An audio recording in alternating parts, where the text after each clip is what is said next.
Live updates from the Russia-Ukraine conflict. Moscow considers an act of terrorism. Zelenskyy says Russia is considering terrorist act at Zaporizhzhia plant. Ukrainian President Volodymyr Zelenskyy says intelligence agencies have received information that shows Russia is considering carrying out a terrorist attack at the Zaporizhzhia nuclear plant.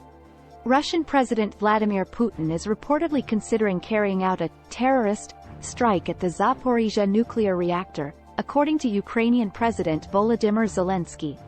This time, Zelenskyy emphasized, "It should not be like with Kakhovka. The world has been warned, so the world can and must act." 4 missiles were fired at the Chonhar Bridge by Ukrainian forces, RIA. According to Russia's investigative committee, Ukrainian forces overnight launched 4 missiles towards the Chonhar Road bridge connecting Crimea with Russian-controlled portions of Ukraine's Kherson area. Sweden retains the authority to categorize discoveries related to Nord Stream, RIA. According to RIA news agency in Russia, Sweden's prosecutor's office reserved the right to classify information from its probe into the sabotage of the Nord Stream gas pipelines last year. The Chancellor of Germany guarantees Ukraine's long-term security. Olaf Scholz, the Chancellor of Germany, promised Ukraine long-term security guarantees but downplayed Kyiv's aspirations to join NATO. According to the prosecution, Poland was not a hub for the Nord Stream sabotage. In response to a claim that a group responsible for blowing up the Nord Stream pipelines may have used Poland as an operating base, Polish prosecutors claim that there is no evidence to show that Poland was utilized as a hub for the sabotage of the pipes. The battle to rebuild. Slow return of life to Ukraine's Kharkiv.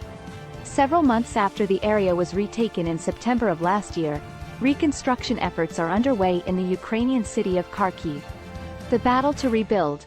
Slow return of life to Ukraine's Kharkiv. UN nuclear watchdog chief to visit Moscow.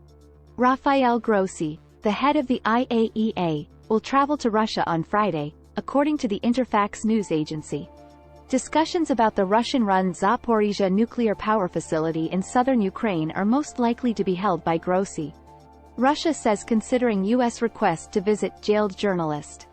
According to the Interfax news agency, Sergei Ryabkov, Deputy Foreign Minister of Russia, Moscow is considering a request from the United States to meet with journalist Evan Gershkovich, who is being imprisoned on snooping charges that he denies. Zelenskyy, Ukraine counteroffensive, slower than desired.